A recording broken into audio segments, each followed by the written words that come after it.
Evangelho de Judas, um evangelho que retrata Judas, o famoso traidor de Jesus, no Novo Testamento, como se de alguma forma ele tivesse um conhecimento secreto sobre quem Jesus realmente era.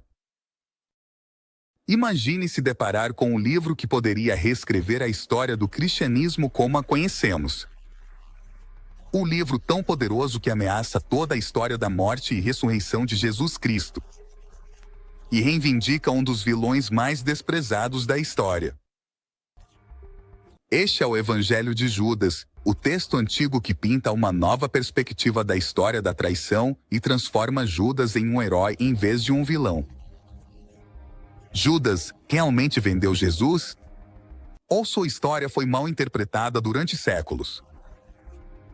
Junte-se a nós nesta aventura única na vida enquanto abrimos o Evangelho perdido de Judas, explorando a história não contada do discípulo que traiu Jesus. Número 1. A história entrelaçada de Jesus e Judas. Operador de milagres. Filho de Deus. Rei dos judeus. Estes são alguns dos títulos dados a Jesus Cristo de Nazaré durante sua vida e além. Sua história é um dos contos mais contados da história, um dos mais controversos e talvez até o mais controverso.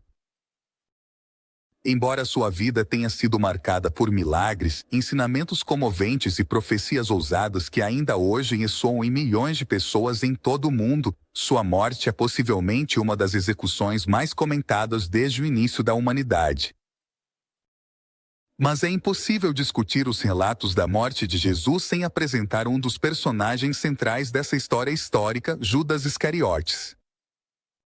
Como um dos 12 membros do círculo interno de Jesus, Judas, conhecido como os discípulos, foi uma figura proeminente no movimento liderado pelo famoso rei dos judeus. Mas além do serviço prestado a Jesus e seu papel como administrador financeiro de seu movimento, Judas é lembrado principalmente como o homem que vendeu Jesus por 30 moedas de prata, o que hoje equivale a cerca de $450. No entanto, apesar de quão proeminente é Judas, sua história é contada apenas por outros, principalmente porque ele tirou a própria vida pouco depois de Jesus ir para a cruz. E em parte porque ele foi o vilão de toda a história. Veja, a maior parte do que sabemos sobre a vida de Jesus, o profeta de Nazaré, vem dos relatos de Mestre Marcos. Lucas e Judas, 4 dos discípulos mais próximos de Jesus, e membros importantes cuja documentação nos ajudou a reconstruir a história de como viveu e morreu Jesus Cristo. Também foi através de seus escritos que vislumbramos o papel de Judas na captura e crucificação de Jesus.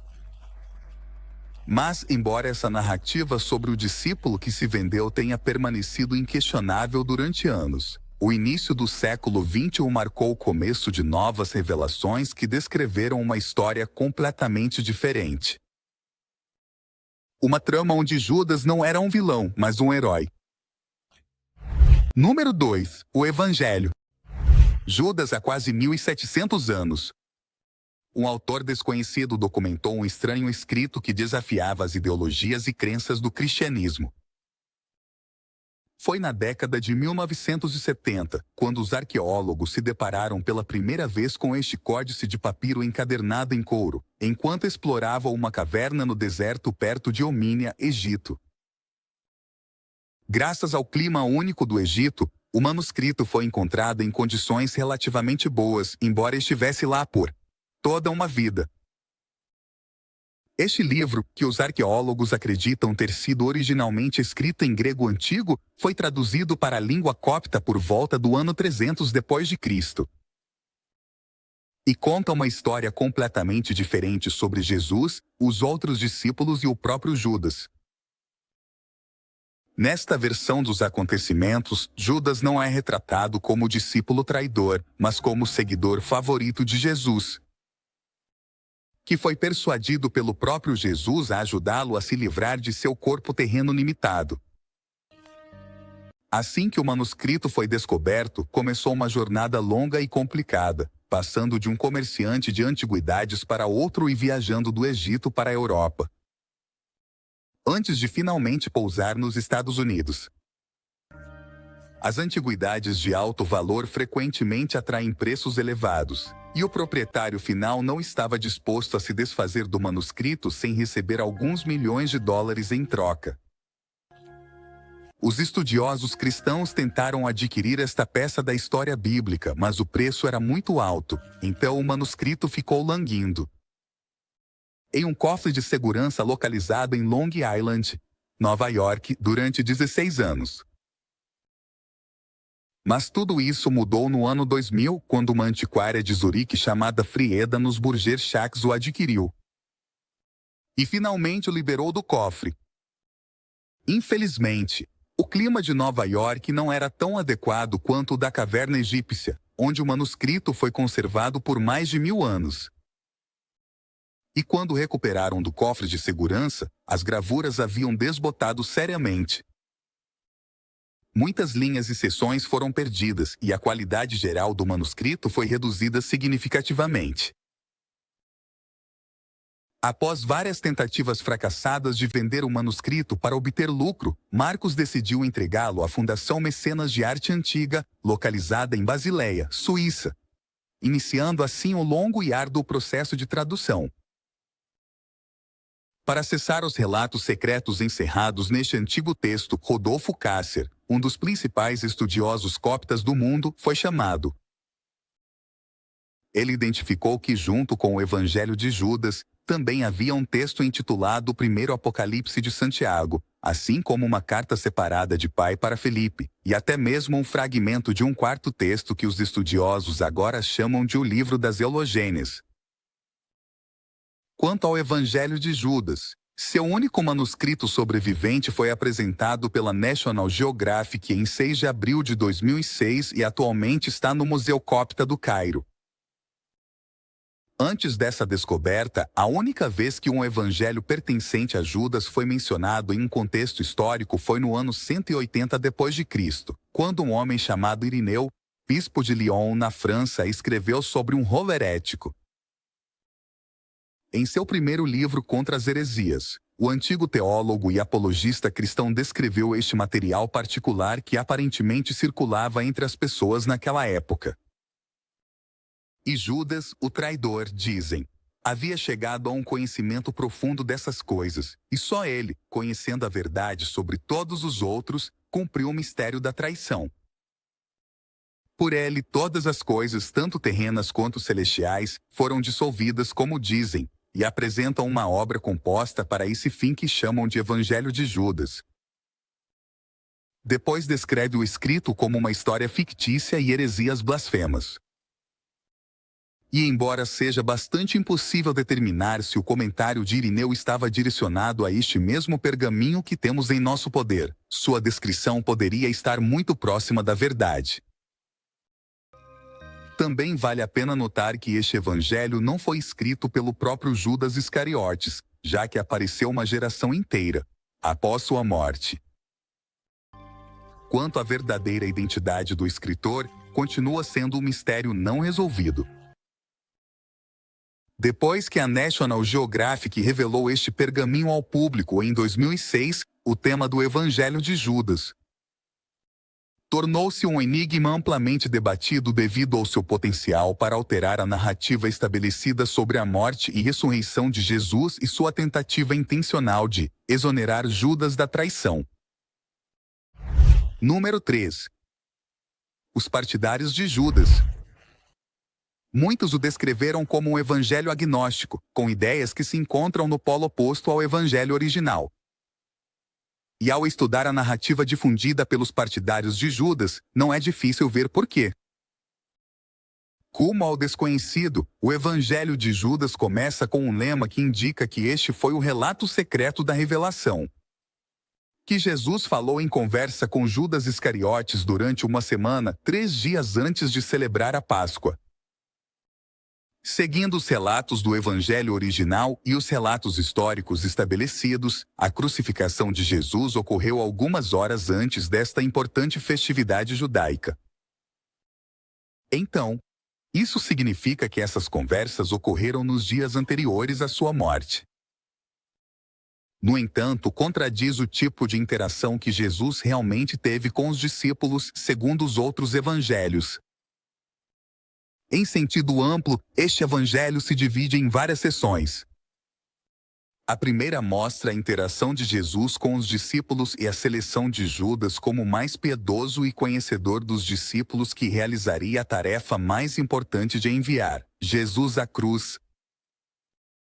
Segundo este evangelho, quando Jesus apareceu na terra, realizou milagres e grandes prodígios para a salvação da humanidade. E como alguns andavam no caminho da justiça e outros em suas transgressões, os 12 discípulos foram chamados. Começou a falar com eles sobre os mistérios além do mundo e o que aconteceria no final.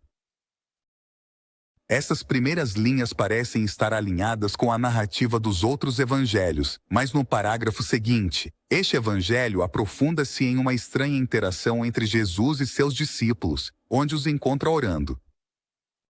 E começa a rir deles por alguma razão inexplicável. Um dia estava com seus discípulos na Judéia e os encontrou reunidos e sentados em observância piedosa. Quando se aproximou de seus discípulos reunidos e sentados, oferecendo uma oração de ação de graças sobre o pão, ele riu. Os discípulos lhe disseram: Mestre, por que você ri de nossa oração de ação de graças? Fizemos o que é certo. Ele respondeu e lhes disse: Não estou rindo de vocês. Vocês não fazem isso por sua própria vontade, mas porque por isso o vosso Deus será louvado. Esta linha exata é uma das afirmações mais estranhas feitas pelo Evangelho de Judas, e embora seja colocada em mais contexto mais adiante no texto, a ideia de que Jesus é o Senhor dos céus é uma das afirmações mais estranhas feitas pelo Evangelho de Judas. Jesus se refere aos seus discípulos. Deus como seu Deus contradiz a mensagem propagada por ele durante sua vida e por seus discípulos após sua morte. Por exemplo, nos relatos do capítulo 14 de Judas, Jesus reúne os discípulos da igreja e os discípulos da igreja. Reuniu seus discípulos para uma sessão de ensino, explicou-lhes a divindade cristã e respondeu a algumas das perguntas mais profundas feitas por seus seguidores.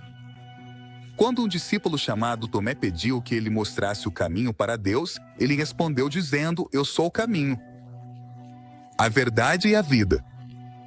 Ninguém vem ao Pai senão por mim. Se realmente me conheces, também conhecerás a meu Pai. Então, outro discípulo chamado Felipe interveio e perguntou: Senhor, mostra-nos o Pai e isso nos bastará. Dizem que quem me vê, vê o Pai. Como podes dizer: mostra-nos o Pai? Não acreditas que eu estou no Pai e que o Pai está em mim? Então, se Jesus tivesse falado de sua unidade com Deus, por que então se referiria a ele como seu Deus? Essa confusão foi repetida ainda mais por seus discípulos, que, segundo o Evangelho de Judas, lhe perguntaram: Mestre, tu és o Filho do nosso Deus. Mas Jesus lhes respondeu: Como me conheceis? Em verdade vos digo que nenhuma geração do povo que está entre vós me conhecerá. Considerando o relato de Judas citado anteriormente, isso era uma contradição direta de seus ensinamentos. No entanto, a toca do coelho é ainda mais profunda, porque na linha seguinte, o Evangelho de Judas retrata os discípulos como homens extremamente irritados, cujos corações ardiam de fúria devido à reprimenda de Jesus. E começaram a blasfemar contra ele em seus corações. Embora isso não se alinhasse com seu caráter, um discípulo em particular foi apresentado como o onisciente que saiu para demonstrar a Jesus que sabia exatamente quem ele era. Esse discípulo foi Judas. Depois que Jesus desafia qualquer um deles que esteja disposto a se apresentar diante dele com um coração puro e revelar quem realmente era, Judas se levanta e diz: Eu sei quem você é. E de onde você vem? Vocês são do reino imortal de Barbelo, e não sou digno de pronunciar o nome de quem os enviou. Número 4. À direita do bastão. Isso levanta muitas questões que não são abordadas nos outros evangelhos e estabelece por que tantos teólogos antigos como Irineu, assim como os teólogos modernos, classificam o evangelho de Judas como heresia. Quem é Barbelo? Qual era a relação entre Jesus de Nazaré e esse ser estranho? A que reino imortal Judas estava se referindo nesta passagem? A resposta a essas perguntas nos leva a um mundo completamente diferente. O mundo do gnosticismo, o conceito gnóstico da divindade. Uma das perguntas mais importantes a se fazer ao estudar o Evangelho de Judas e como ele se relaciona com a morte de Jesus é se tratava de um texto cristão aceito pela igreja ou um escrito separado que se originava de uma fonte completamente diferente. Ao contrário dos escritos dos outros 4 discípulos documentados na Bíblia canônica, o Evangelho de Judas é considerado um escrito gnóstico profundamente enraizado nas crenças gnósticas e seus ensinamentos espirituais. Compreender isso nos ajudará a abordar as histórias e afirmações do texto com uma base melhor. Originalmente, o cânone da Bíblia foi elaborado durante os primeiros séculos da Igreja, e a proclamação final foi realizada pelo Papa Inocêncio I, no ano 405 d.C.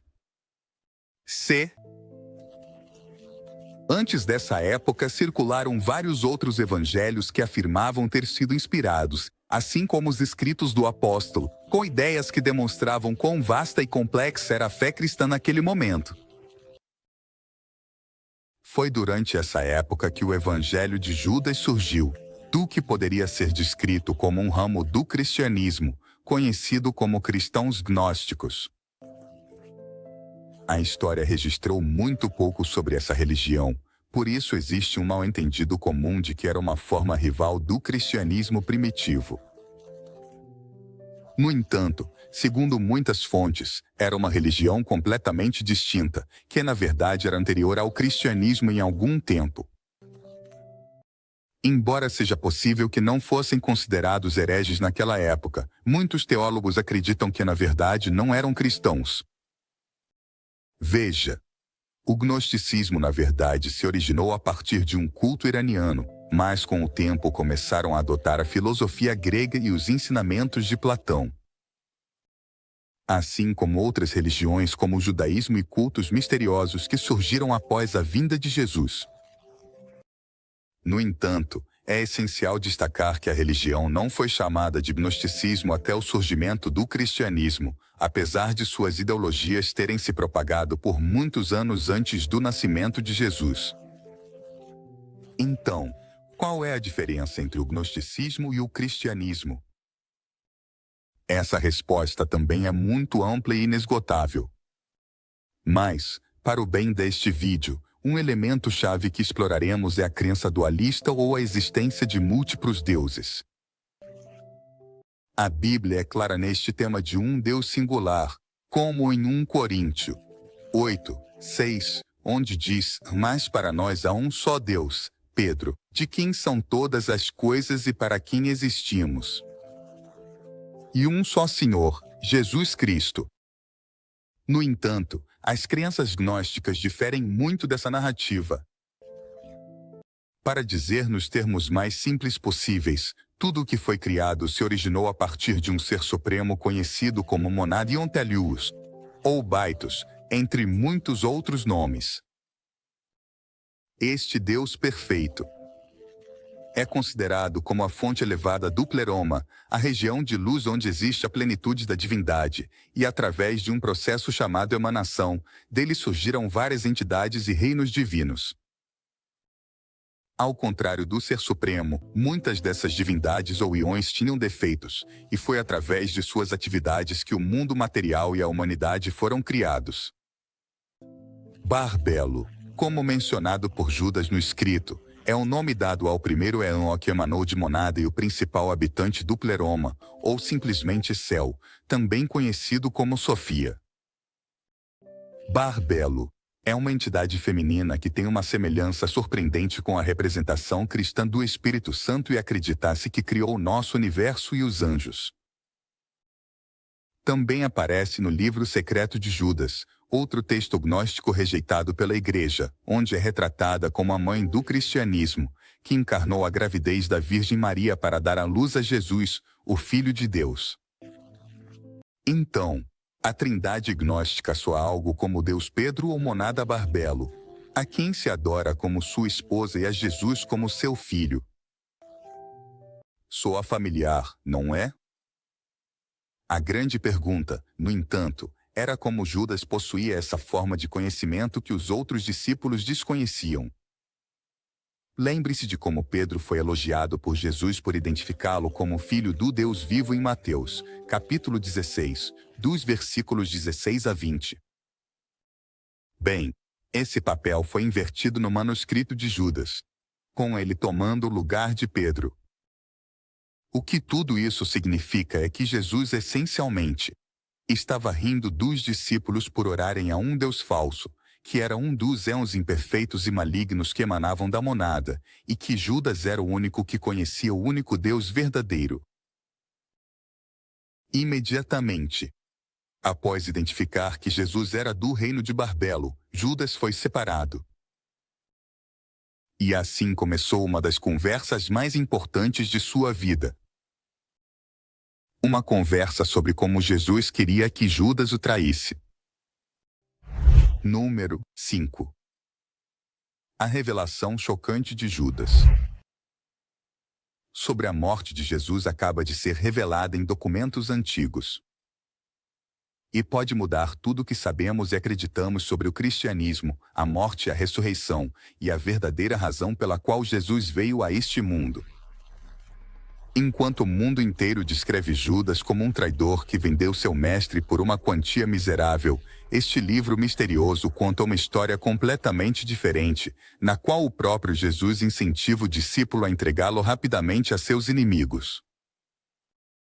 Embora este livro tenha sido descartado como uma narrativa infundada, alimentada por uma seita do cristianismo, que não entendia completamente as verdadeiras missões de Jesus, há alguns poucos escolhidos que ainda se apegam a essa trama como fatos frios e rejeitam a ideia de fé, aceitando a iluminação como o único meio de salvação. Junte-se à discussão e compartilhe seus pensamentos conosco também. Você acredita que o Evangelho de Judas é um texto histórico concreto ou uma história inventada para limpar a reputação dos personagens? Número 6. Herói ou vilões. Personagens mais vilões da história. Sabendo que Judas estava refletindo sobre algo que era exaltado, Jesus lhe disse: afaste-se dos outros e eu lhe contarei os mistérios do reino. É possível que você alcance, mas ficará muito aflito porque alguém mais te substituirá. Para que os 12 discípulos pudessem voltar a estar completos com seu Deus, Judas perguntou: quando me dirás essas coisas? E quando amanhecerá o grande dia de luz para a geração? Mas quando disse isso, Jesus o deixou com isso. Jesus informou a Judas que seu destino era ser substituído por outra pessoa, após completar a tarefa de trazê-lo à luz, tarefa que estava destinado a cumprir. Mas como mencionou Judas, esta foi uma revelação incompleta. No entanto, o restante viria depois em outra conversa. Desta vez foi durante um diálogo geral entre o rabino e o restante dos discípulos, que queriam algumas clarificações sobre as visões que tiveram em sonhos. Segundo o Evangelho de Judas, depois que Jesus atendeu aos outros discípulos e interpretou suas visões, Judas disse: Mestre, como ouviste a todos? Agora me escute também, pois tive uma grande visão. Quando Jesus ouviu isso, riu e disse: Espírito 13, por que você se esforça tanto? Mas fale e eu te suportarei. Judas disse a ele que na visão, eu me via aos 12 discípulos apedrejando e me perseguindo severamente. Depois, continua falando sobre o restante da visão, que Jesus também interpretou. Mas isso não está dentro do escopo do nosso estudo. O que é relevante, no entanto, é a declaração feita por Judas, de que viu os outros discípulos apedrejá-lo, uma declaração que os seguidores gnósticos tomaram como um fato na época, promovendo, indiretamente, Judas ao martírio. Você verá. Ao contrário de outros discípulos e líderes cristãos da primeira geração que são celebrados em sua morte e reverenciados entre os crentes, Judas foi considerado um traidor, já que seu ato de traição foi amplamente conhecido por todos, seguindo os relatos da Bíblia canônica. Número 7, Lucas, Mateus e João falam que Judas sentiu um remorso avassalador após entregar Jesus. A culpa pesava tanto em sua mente que ele procedeu a tirar a própria vida enforcando-se no campo. No entanto, o Evangelho de Judas afirma que, na verdade, ele foi apedrejado até a morte pelos outros discípulos após descobrirem que ele foi quem entregou Jesus às autoridades. Vários teólogos notaram que isso parece ser uma tentativa de encobrir Judas para que ele pareça mais santo do que realmente era. E por isso rejeitam tanto a narrativa quanto o roteiro que a propagou. Mas aí não termina a história, pois aparentemente o próprio Jesus confirma que Judas estaria simplesmente cumprindo uma instrução ao alinhar-se com o inimigo. Mas antes de entrar nisso, você deve ter em mente que, devido aos danos que o roteiro sofreu, por causa de um armazenamento inadequado, algumas linhas do seguinte trecho foram perdidas. Por isso, para evitar desinformação, não foram interpretados. Portanto, simplesmente será lido em branco nesses lugares. Antes de continuar com o restante das linhas, é isso que diz. À medida que se aproximava o dia da Páscoa, Judas foi até Jesus para pedir esclarecimentos sobre o destino dos discípulos de Jesus, dizendo-lhe: Veja, o que farão aqueles que foram batizados em teu nome? Então Jesus respondeu: Em verdade vos digo, este batismo, meu nome para mim, em verdade te digo, Judas. Aqueles que oferecem sacrifícios a Deus sem carregar todo o mal, mas tu superarás a todos, porque sacrificarai o homem que me viste. Levando em consideração as frases utilizadas por Jesus nesta versão dos acontecimentos, há uma óbvia aliança com as ideologias gnósticas. O que demonstra ainda mais que esta história pode ter sido distorcida por um movimento anticristão já estabelecido. Veja, os gnósticos na verdade não veem Jesus como um salvador no sentido em que a maioria dos cristãos tradicionais o faz. Enquanto muitos acreditam e aceitam que a morte de Jesus Cristo foi para servir como sacrifício para pagar os pecados do mundo, os gnósticos afirmam que Jesus foi simplesmente enviado para iluminar a humanidade, para que seus olhos pudessem se abrir e eles pudessem retornar à sua verdadeira natureza, que tem suas raízes na divindade.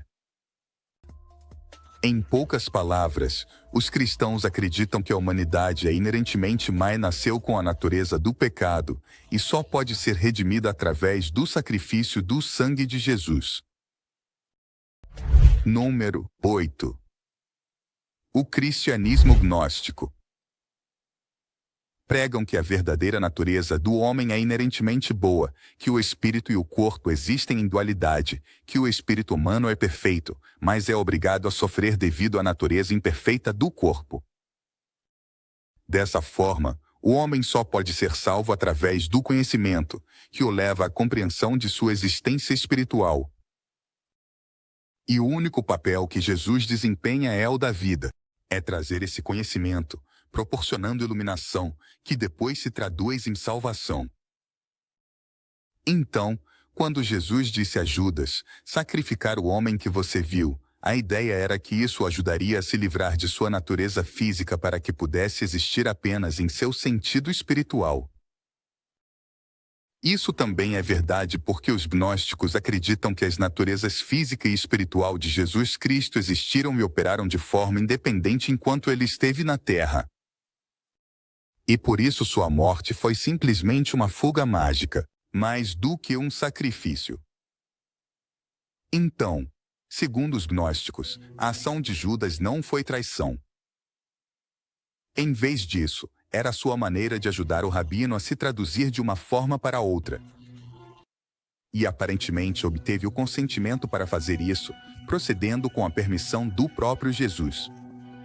Não é surpreendente que esse ponto de vista tenha sido rejeitado muitas vezes desde que o Evangelho de Judas apareceu pela primeira vez em 2006. Foi rejeitado nos primeiros dias do cristianismo, seguindo os escritos de Irineu. E muitos ainda continuam refutando essas afirmações por considerá-las heréticas. Vários teólogos e estudiosos destacados rastrearam as origens desta seita, um dos quais foi Elaine Pagels, professora de religião na Universidade de Princeton, que disse que as pessoas que amavam circular e escrever esses evangelhos não pensavam que fossem hereges. Eles acreditavam que realmente haviam decifrado o código do propósito de Jesus.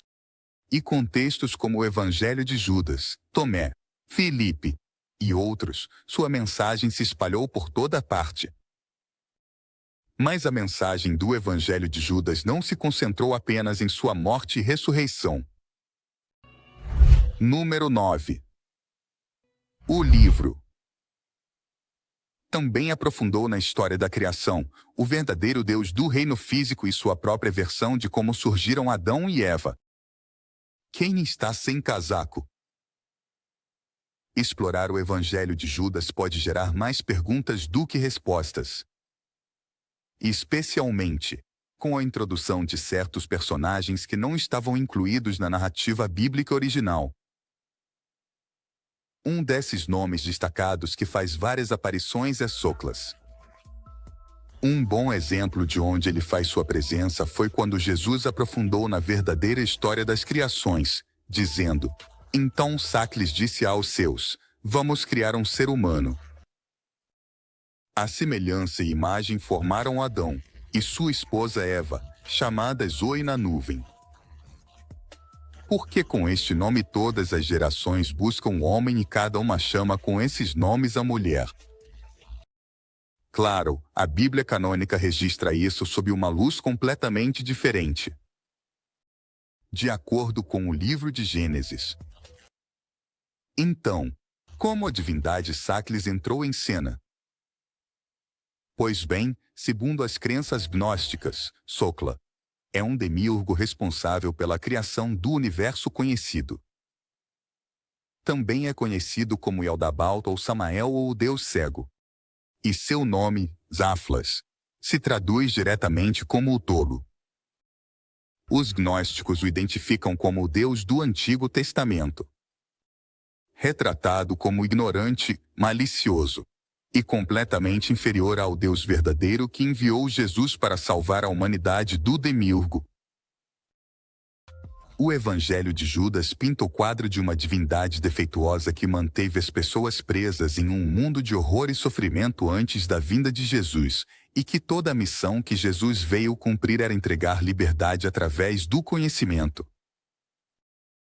Embora tenha havido publicidade massiva e exagero assim que o Evangelho de Judas foi traduzido para o inglês, a maioria dos teólogos agora evitou o escrito, suas representações dos discípulos, especialmente Judas, a narrativa sobre a morte de Cristo e qualquer outra revelação contida nele. Foi descrito como herético, fanático. E alguns até afirmam que é pura obra de ficção. Embora o texto tenha sido estudado por muitos estudiosos, ele chegou a uma biblioteca incluída na lista negra. No entanto, sua narrativa selvagem continua a instigar nossa imaginação.